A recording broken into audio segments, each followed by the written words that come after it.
Good morning, students. Welcome to e-learning classes. This is chapter 7, Land of Ice and Snow. In this chapter, we will study about Greenland, the land of ice and snow, location and climate, vegetation and wildlife, economy and life of the people, changing lifestyle. In this first step, you must have heard that on Christmas, Santa Claus comes to give gifts riding on his sledge. But do you know which animal helps him to ride his sledge? Goat, reindeer. Where is this animal found? अब इन दोनों में से जो भी है कौन सा? गोट तो है नहीं, रेनडियर है. तो रेनडियर ये एनिमल कहाँ पाया जाता है? कहाँ पे मोस्टली पाया जाता है? तो जहाँ पे स्नो बहुत ज़्यादा हमेशा बर्फ़ जमी रहती है, रेनडियर वहीं पाए जाते हैं. ठीक है, तो हम उसी चैप्टर के बारे में आज पढ़ेंगे. तो reindeer are found in the Arctic reason.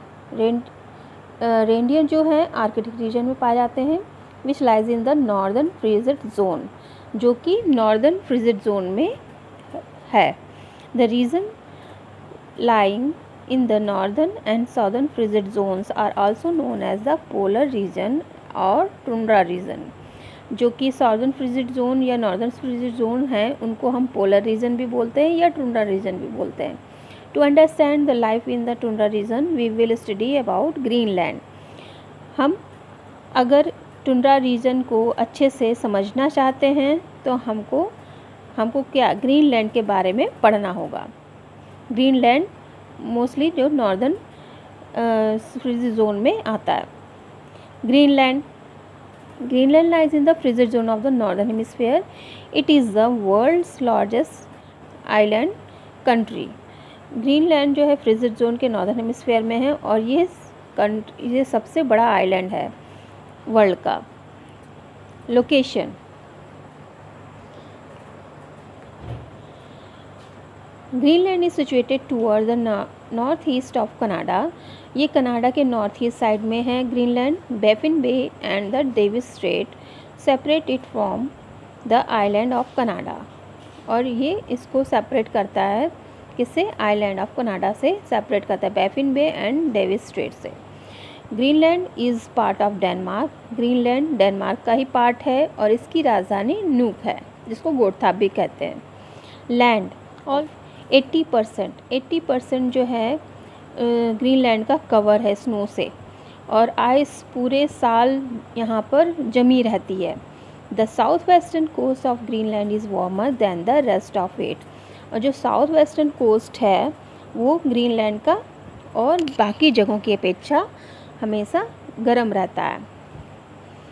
अब Therefore, most of the population is found here. इसलिए जहाँ पर यहाँ साउथ वेस्टर्न कोस्ट जो है थोड़ा सा गर्म रहता है, इसलिए यहाँ पर ही पॉपुलेशन की थोड़ी मात्रा पाई जाती है.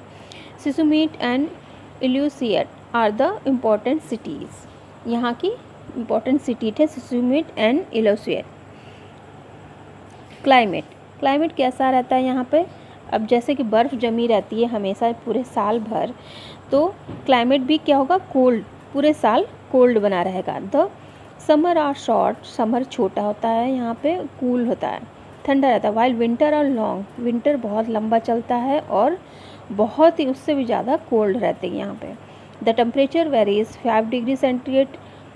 टेम्परेचर जो है 5 डिग्री सेंटीग्रेड समर में, -23 degree centigrade in the winter में -23 डिग्री सेंटीग्रेड से भी और नीचे चला जाता है. Very cold and strong winds blow in Greenland. और यहाँ पे ग्रीनलैंड में कोल्ड और स्ट्रॉन्ग विंड खूब चलती हैं. और precipitation is usually in the form of snow.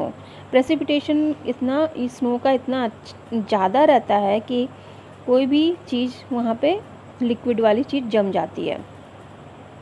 Greenland witness the phenomenon of the midnight sun.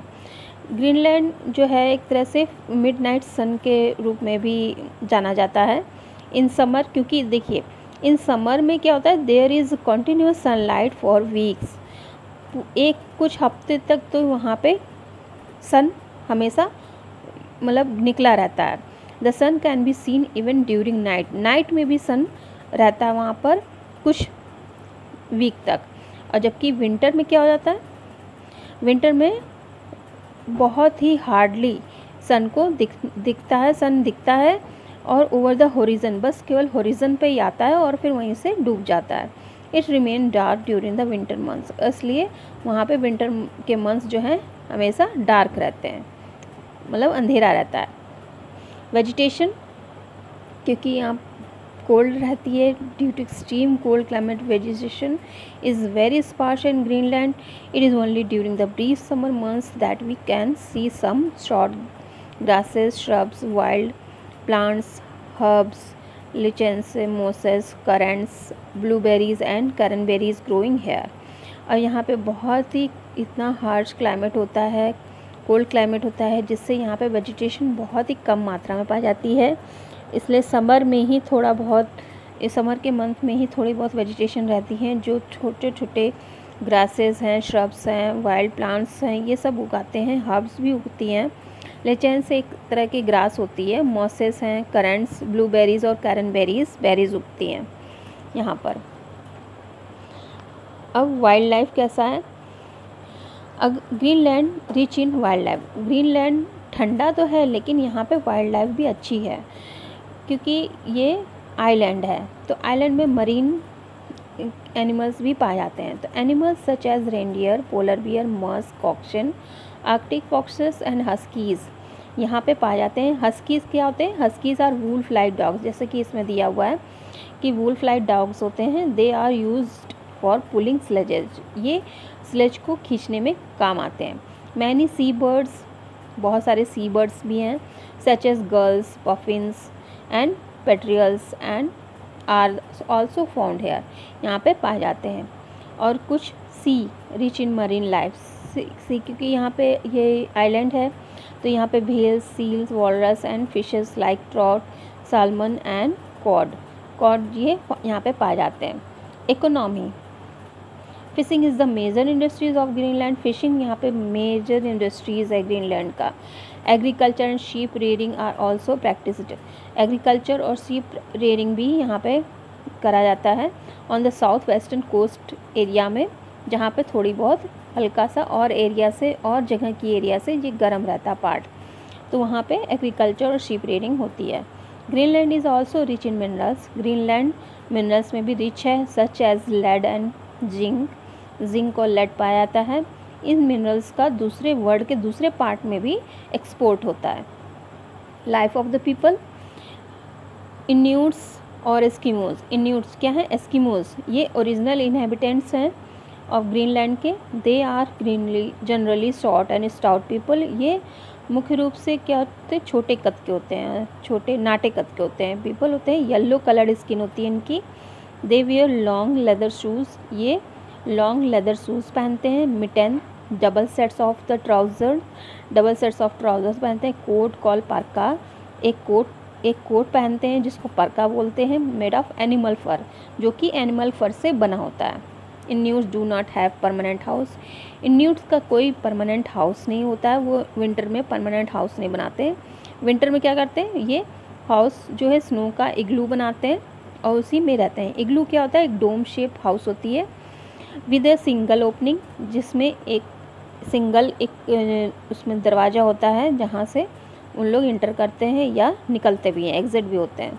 Summer में क्या होता है? दे लिव इन टेंट, वो टेंट में रहते हैं। मेड ऑफ एनिमल स्किन, जो कि एनिमल स्किन से बना होता है। टो पिग्स, जिसको टो पिग्स के बोलते हैं। Most of the people are hunters, अधिकतर पीपल क्या होते हैं? हंटर्स होते हैं, शिकारी होते हैं, और वो एनिमल को हंट करने के लिए हार्पून का यूज़ करते हैं। They also catch fish to eat and sell, और वो फ़िश पकड़ते हैं, उनको खाते हैं और बेचते भी हैं। और फिश को पकड़ने के लिए वो कैक्स का यूज़ करते हैं। अब चेंजिंग लाइफस्टाइल है, क्योंकि ये सब पहले टाइम में होता था जिस समय वहाँ पे उनके पास और सुविधाएं उपलब्ध नहीं थीं। अब धीरे धीरे उन लोगों के पास बहुत सारी सुविधाएं उपलब्ध हो गई और लाइफस्टाइल चेंज हो गया। तो lifestyle of Inuits has changed over a period. Look at the table given below to know how. इस टेबल में दिया गया है कि पहले के टाइम में इन्यूट्स जो थे, इन्यूट्स मीन्स एस्किमोस क्या करते थे और अब के टाइम में क्या चेंजेस हुए हैं। दे लिव इन इग्लूज़ में पहले रहते थे। They live in wooden houses, अब वो वुडन हाउसेस बनाते हैं, उसमें रहते हैं। दे एट रॉ मीट, उस समय वो कच्चा ही मीट खाते थे। दे ईट कुकड एंड कैंड फूड, अब वो पका करके और कैंड फूड ही यूज़ करते थे। दे यूज़ हार्पून्स फॉर हंटिंग, पहले वो हंटिंग के लिए हार्पून्स का यूज़ करते थे, अब वो गन्स का यूज़ करते हैं हंटिंग के लिए। They use huskies to pull the sledges, वे स्लेज को पुल करने के लिए हस्कीज़ का यूज़ करते थे। अब मोटराइज्ड स्लेज आ गई उनके पास, जिससे उस स्लेज को चलाते हैं। They lived in nomadic life, वो पहले नोमैडिक लाइफ जीते थे, मतलब बंजारे की तरह के हमेशा प्लेसेस चेंज करते थे। दे वर्क इन टाउन्स, अब वो टाउन्स में काम करते हैं। दे वर नॉट एजुकेटेड, उस समय वो पढ़े लिखे नहीं थे। They send their children to schools, अब वो अपने बच्चों को स्कूल भेजते हैं। This is the chapter 7। Okay student, thank you.